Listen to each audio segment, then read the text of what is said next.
Bienvenidos, hermanos, a un vídeo más, a esta serie de Cristo y su justicia, capítulo a capítulo.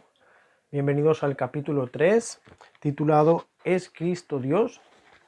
Así que vamos a empezar a estudiar este bello capítulo del pionero E.J. Wagner.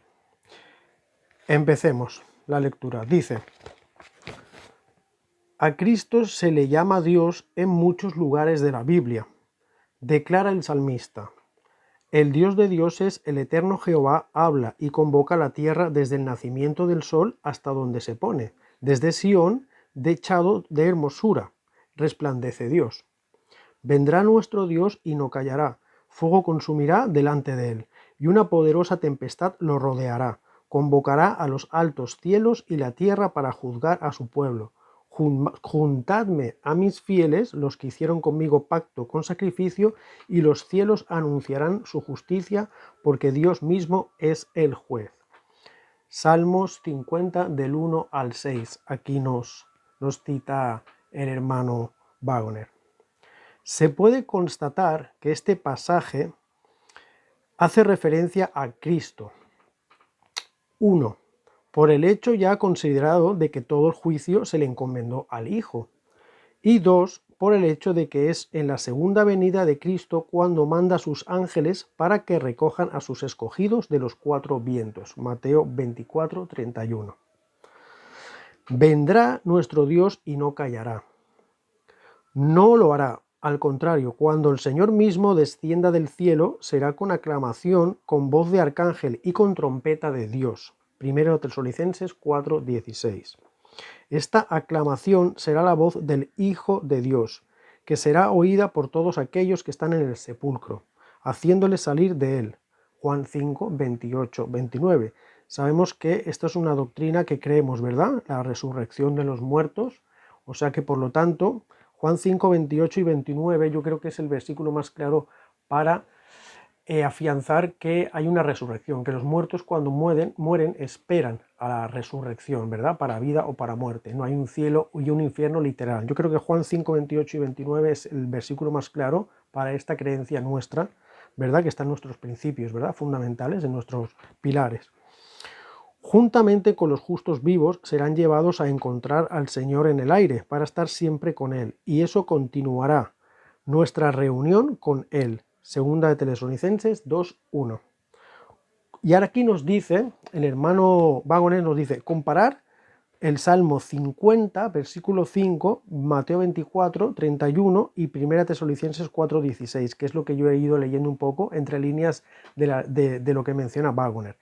Y a continuación de este párrafo, él nos escribe, nos pone la cita, perdón, el versículo de segunda de Tesalonicenses 1, versículo 8.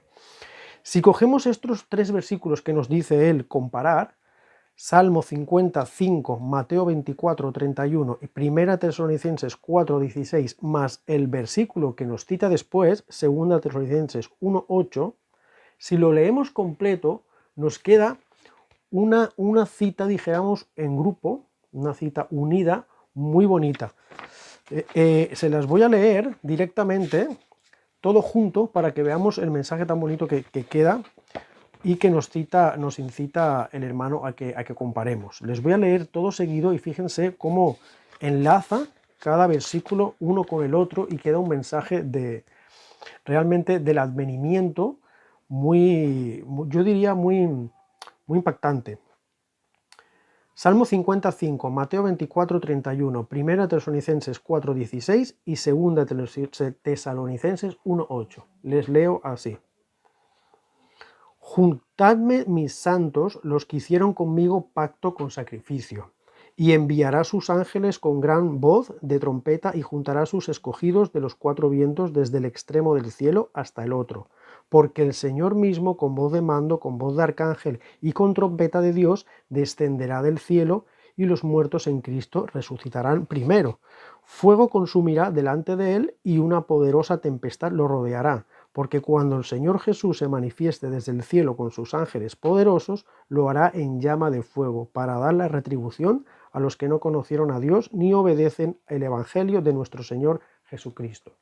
Así que vemos como una unión de versículos que nos hace una clara imagen de cómo va a ser la venida de Cristo, ¿verdad? Cogiendo un poquito de aquí, un poquito de allá. Es bonito, muy bonito, lo encontré algo que quería destacar.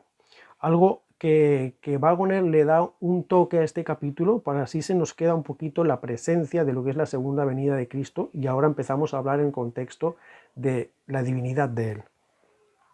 Continúa diciendo: por eso sabemos que el Salmo 50 del 1 al 6, que es lo que he leído al inicio del estudio, es una descripción vívida de la segunda venida de Cristo para la salvación de su pueblo. Cuando Él venga será como Dios poderoso. Comparar con Habacuc 3 nos dice. Bien, Habacuc 3 no lo voy a leer porque es el capítulo entero, nos dice que lo comparemos con el capítulo 3, o sea, completo.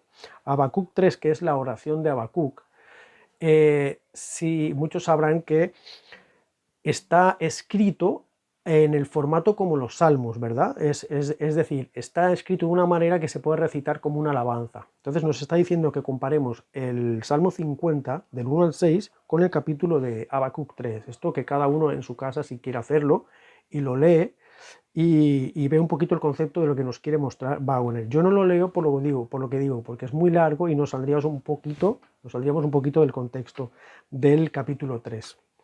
Bien, continúo leyendo y dice: uno de los títulos legítimos de Cristo es Dios poderoso. Mucho antes del primer advenimiento de Cristo, el profeta Isaías habló estas palabras para confortar a Israel. Nos dice el profeta Isaías: porque un niño nos es nacido, hijo nos es dado, y el gobierno estará sobre su hombro. Será llamado maravilloso, consejero, Dios poderoso, Padre eterno y príncipe de paz.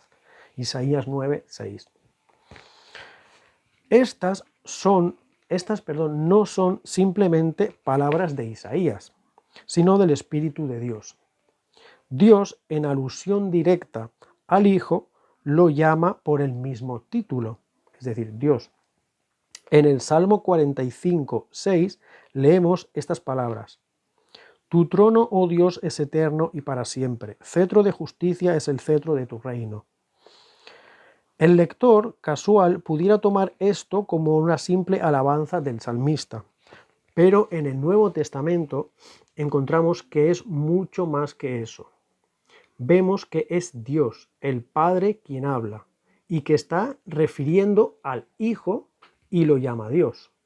Esto está en Hebreos 1, del 1 al 8. Así que vamos a leer Hebreos 1, del 1 al 8, porque el hermano Waggoner nos lleva a estos versículos. Leámoslo y entraremos más en lo que nos quiere enseñar aquí el pionero. Hebreos 1, del 1 al 8, dice: Dios, habiendo hablado muchas veces y de muchas maneras en otro tiempo a los padres por los profetas, en estos postreros días nos ha hablado por el Hijo, y que constituyó heredero de todo, y por quien asimismo hizo el universo, el cual, siendo el resplandor de su gloria y la imagen misma de su sustancia, y quien sustenta todas las cosas con la palabra de su poder, habiendo efectuado la purificación de nuestros pecados por medio de sí mismo, se sentó a la diestra de la majestad de las alturas. Aquí vemos cómo el título del capítulo se llama Es Cristo Dios. Aquí ya vemos cómo nos está mostrando esta impactante cita, ¿no? El contexto de Hebreos del 1 al 8. Está sentado a la diestra de la majestad de las alturas, el Padre y el Hijo. Hecho tanto superior a los ángeles, cuanto heredó más excelente nombre que ellos. Porque ¿a cuál de los ángeles dijo Dios jamás: mi hijo eres tú? Yo te he engendrado hoy. Aquí está hablando del engendramiento, ¿verdad? Del Padre, y engendra al Hijo. Y otra vez: yo seré al Padre y Él me será mi hijo. ¿Por qué lo cita dos veces? En el versículo 5 dice: mi hijo eres tú, yo te he engendrado hoy. Porque aquí está citando a Salmos 2:7, que habla del engendramiento, ¿verdad? Y otra vez yo seré al Padre y él me será a mi Hijo. Lo cito otra vez porque aquí está haciendo mención a Samuel 7:14 y 1 Corintios 17:3, porque ahí nos deja bien claro que el Padre es el que está siempre a la diestra del Hijo, ¿verdad? Está hablando de la divinidad, el contexto de la divinidad, ya que el capítulo se llama ¿Es Cristo Dios?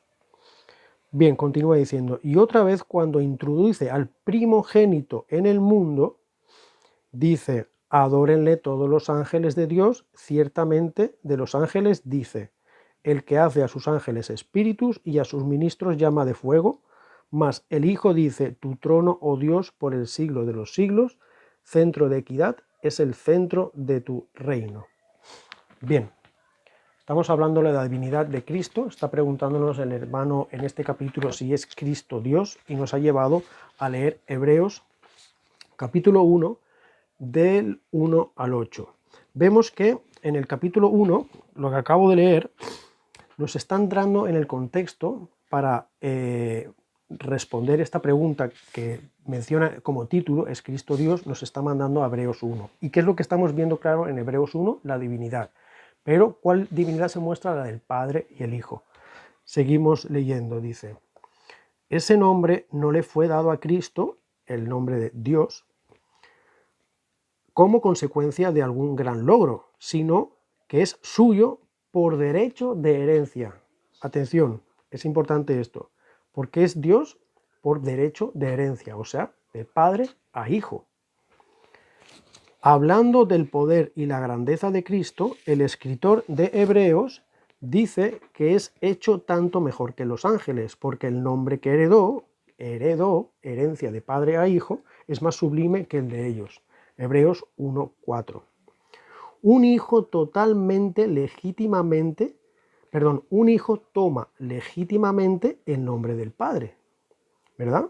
Y Cristo, como el unigénito Hijo de Dios, tiene legítimamente el mismo nombre. De Padre al Hijo hereda. Padre e Hijo, perdón, no me sale la palabra. En definitiva, que está heredando el Padre al Hijo, hereda todo. Entonces, en el contexto de la divinidad, el Padre está compartiendo la divinidad con el Hijo. Dice, un hijo también es en mayor o menor grado una reproducción del Padre, ¿verdad? Hasta cierto punto tiene los rasgos y características personales de su Padre. No perfectamente porque no hay reproducción perfecta entre los humanos, pero no hay imperfección en Dios, si en ninguna de sus obras, de forma que Cristo es la imagen expresa de la persona del Padre. Bien, es la imagen expresa de la persona del Padre, ¿verdad? La divinidad que llegó a la tierra fue mediante Cristo tomando la divinidad del Padre. Los que están en el trono, ¿verdad? Dicen Hebreos 1, es el Hijo y el Padre. Como hijo del Dios que tiene existencia propia, tiene por naturaleza todos los atributos de la deidad. Vale, él tiene todos los atributos de la deidad. Está dejando ya claro, hasta aquí ya podemos dejar claro, ¿verdad? Ya todo lo que nos ha escrito Wagner, que Cristo es Dios. ¿Por qué? Porque hereda del Padre la divinidad. Y es hijo literal, ¿no? Como nos está diciendo, porque es el unigénito Hijo de Dios. Es cierto que hay muchos hijos de Dios, pero Cristo es el unigénito Hijo de Dios y por lo tanto es el Hijo de Dios en un sentido en el que ningún otro lo ha sido, ni lo pudiera ser nunca. Los ángeles son hijos de Dios, como lo fue Adán por creación, Job 38:7 y Lucas 3:38. Los cristianos son hijos de Dios por adopción, Romanos 8:14 y 15. Pero Cristo es el Hijo de Dios por nacimiento. Bien, ¿qué es lo que está diciendo? Que Dios tiene hijos, pero por creación, ¿verdad? Nos está diciendo que Adán fue creado, nos lo dice Job 38 y Lucas 3. Los hijos de Dios, los cristianos, los que aceptamos a Cristo, somos hijos adoptados, Romanos 8, 14 y 15, pero Cristo es el Hijo de Dios por nacimiento. Entonces, ¿qué está destacando aquí? Que Él nos ha creado. Él es hijo literal por nacimiento. ¿Por qué destaco esto? Porque los que hablamos del engendramiento del Padre y el Hijo, y que el Hijo tuvo un principio en la eternidad, que ya estuvimos hablando en el capítulo 2 anterior, que esa eternidad no podemos comprenderla, hasta ahí no podemos comprenderla, pero es clara la Biblia, tiene un principio porque es un hijo literal. Los que hablamos de esto nos dicen que entonces nosotros creemos como los testigos de Jehová, que Dios es creado. No, aquí está hablando el pionero claramente. ¿Qué es lo que fue creado por Dios? Los hijos y los ángeles, hijos adoptados y ángeles, y Jesús es literalmente el Hijo de Dios. Nosotros no creemos como los testigos de Jehová, hermanos. Estos son los principios fundamentales del adventismo. Bien, el escritor de la epístola a los hebreos muestra además que la posición del Hijo de Dios no es una a la que Cristo ha sido elevado, sino que la posee por derecho. Dice que Moisés fue fiel en toda la casa de Dios, como un siervo, y Cristo, como hijo, es fiel sobre la casa de Dios. Hebreos 3, versículo 6. Y también afirma que Cristo es el constructor de la casa, en el versículo 8, y es él quien construye el templo del Señor y lleva la gloria. Zacarías 6, del 12 al 13. Bien, aquí vemos en todo el contexto de la divinidad, todo el tiempo que está hablando del Padre y del Hijo. No ha hecho mención en ningún momento del Espíritu Santo como Dios, como otro ser que es un Dios también, ¿verdad? Dios Padre, Dios Hijo, Dios Espíritu Santo. Aquí no ha mencionado en ningún momento al Espíritu Santo como Dios. De hecho, ha mencionado en los primeros párrafos el Espíritu de Dios. Bien, continúo con la lectura. El propio Cristo enseñó de la forma más enfática que Él es Dios. Cuando el joven rico le preguntó: Maestro bueno, ¿qué debo hacer para heredar la vida eterna? Jesús, antes de contestar a la pregunta, le dijo: ¿por qué me llamas bueno? No hay sino uno solo bueno, esto es Dios. Marcos 10, 17 y 18. ¿Qué quiso decir Jesús con estas palabras? ¿Quiso desmentir el epítero que el joven rico le dedicó? ¿Pretendió insinuar que él no era realmente bueno? ¿Fue un mero despliegue de modestia? De ninguna manera, porque Cristo era absolutamente bueno. A los judíos, quienes constantemente lo observaban para descubrir algún punto en donde poder acusarlo, les dijo audazmente: ¿quién de vosotros me halla culpable de pecado? Juan 8:46. Y toda la nación judía no se encontraba un solo hombre que lo hubiera visto hacer algo o pronunciar una palabra que tuviera siquiera la apariencia de maldad. Y aquellos que estaban determinados a condenarlo solo pudieron hacerlo empleando testigos falsos contra él. Pedro afirma que no cometió pecado ni fue hallado engaño en su boca. Primera de Pedro 2:22. Pablo declara que no conoció pecado. Segunda de Corintios 5:21. El salmista dice: Él es mi roca y en él no hay injusticia. Salmo 92:15. Y Juan dice: vosotros sabéis que Cristo apareció para quitar nuestros pecados, y en él no hay pecado. Primera de Juan 3:5. Cristo no puede negarse a sí mismo, por lo tanto no pudo decir que no era bueno. Es y era absolutamente bueno, la perfección de la bondad, y siendo que no hay ninguno bueno sino Dios, dado que Cristo es bueno, se deduce que Cristo es Dios, y eso es precisamente lo que propuso mostrar al joven rico. Bien, Cristo es Dios, ya queda clarísimo. Vamos a leer ya los últimos párrafos. Eso fue también lo que enseñó a sus discípulos. Cuando Felipe le dijo a Jesús: muéstranos al Padre y nos basta, Jesús le dijo: ¿tanto tiempo hace que estoy con vosotros y no me has conocido, Felipe? El que me ha enviado a mí ha visto al Padre. ¿Cómo dices muéstrame al Padre? Juan 14, 8 y 9. Esto tiene la misma contundencia que la declaración: yo y el Padre somos uno. Juan 10:30. Tan completamente era Cristo Dios, incluso le bastó con decir: miradme a mí.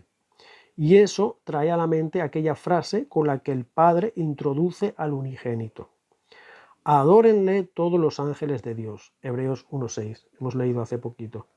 Cristo era digno de homenaje, no solo cuando estaba compartiendo la gloria con el Padre antes que el mundo fuera, los días de la eternidad, ¿verdad? Que mencionamos en el capítulo anterior. Cuando se hizo un bebé en Belén. También entonces se ordenó a todos los ángeles de Dios que lo adoraran. Cuando se hizo un bebé en Belén, también entonces se ordenó a todos los ángeles de Dios que lo adoraran, como Dios que era también. con la divinidad que compartía del Padre. Los judíos no malinterpretaron la enseñanza de Cristo acerca de sí mismo, cuando afirmó que era uno con el Padre, era uno con el Padre. Aquí no menciona que era uno con el Padre y otro, ¿verdad? Sigue en el mismo contexto del Padre y el Hijo para mostrarnos cuál es la divinidad de Cristo y de dónde procede. Los judíos tomaron piedras para apedrearlo, y cuando les preguntó por cuál de sus buenas obras lo querían apedrear, contestaron, no queremos apedrearte por buena obra, sino por la blasfemia, porque tú siendo hombre te haces Dios. Juan 10:33. Si él hubiera sido lo que ellos consideraban un simple hombre, sus palabras hubieran sido en verdad blasfemia, pero era Dios. El objetivo de Cristo al venir a la tierra fue el de revelar a Dios a los hombres para que pudiesen venir a Él, ¿verdad?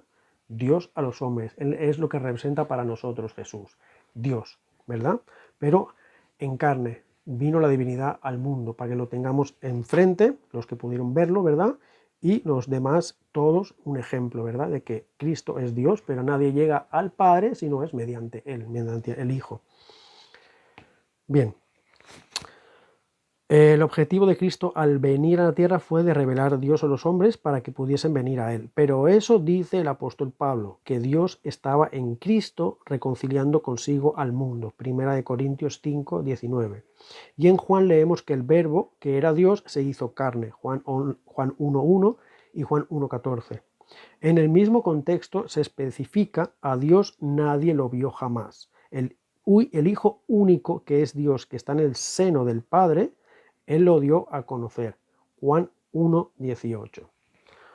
Observemos la expresión el Hijo único que está en el seno del Padre, que acaba de mencionar. El Hijo único que está en el seno del Padre. Tiene allí su morada y está allí como parte de la divinidad. ¿Quién está como parte de la divinidad allí? El Padre. Y el Hijo salió del seno del Padre. Continuamente, hermanos, el Padre y el Hijo para mostrarnos la divinidad de Cristo. Tan ciertamente cuando estaba en la tierra como estando en el cielo. El uso del tiempo presente implica existencia continua. Presenta la misma idea que encierra la declaración de Jesús a los judíos. Según Juan 8:58 dice: antes que Abraham existiera, yo soy. Y eso demuestra una vez más su identidad con aquel que se apareció a Moisés en la zarza ardiendo, quien declaró su nombre en los términos: yo soy el que soy. Finalmente, tenemos las palabras inspiradas del apóstol Pablo concerniente a Jesucristo, que nos dice: por cuanto agradó al Padre que en él habitase toda plenitud. Colosenses 1:19. En el siguiente capítulo se nos dice en qué consiste esa plenitud que habita en él. Y nos dice: en Cristo habita corporalmente toda la plenitud de la deidad. Toda la plenitud de la deidad, la del Padre. Colosenses 2:9. Ese es el testimonio más absoluto e inequívoco del hecho de que Cristo, por naturaleza, Cristo posee por naturaleza todos los atributos de la divinidad. La divinidad de Cristo vendrá a ser un hecho prominente a medida que procedamos a considerarla. Bien, como vemos, aquí todo el tiempo para mostrarnos en este capítulo Waggoner que Cristo es Dios, todo el tiempo que nos ha mostrado el Padre y el Hijo. Y si leemos todo el contexto de este capítulo 3, es el mismo contexto que podemos encontrar en Patriarcas y Profetas capítulo 1, Deseado de todas las gentes capítulo 1, Historia de la redención capítulo 1 y el conflicto de los siglos capítulo 30, que es el contexto de la divinidad del Padre y el Hijo en el cielo. Está el mismo contexto en este libro. En ningún momento menciona a una tercera persona como la divinidad. Siempre es Padre e Hijo. Esto lo digo para que estudien los que sabemos este mensaje, lo comprendimos, hace tiempo salimos de toda esa creencia que no es bíblica, pues insto a los hermanos que estudien, ¿verdad? Porque está claro, tanto aquí en este capítulo de Waggoner otros escritos, pero les pongo el ejemplo de Patriarcas y Profetas capítulo 1, como digo, capítulo 1 del deseado a todas las gentes, capítulo 1 de Historia de Redención y capítulo 30 del conflicto de los siglos, es el mismo contexto. Entonces, no es casualidad que siempre hablen del Padre y del Hijo, porque tal es la evidencia en las Sagradas Escrituras. Así que, hermanos, hasta aquí ha quedado claro, Cristo es Dios, y nos vemos ya en el próximo capítulo, el capítulo 4 de Cristo y su justicia, capítulo a capítulo. Así que, hermanos, que el Padre Eterno esté con todos ustedes y el Hijo amado les guíe. Bendiciones, hermanos. Hasta el próximo capítulo. Maranata.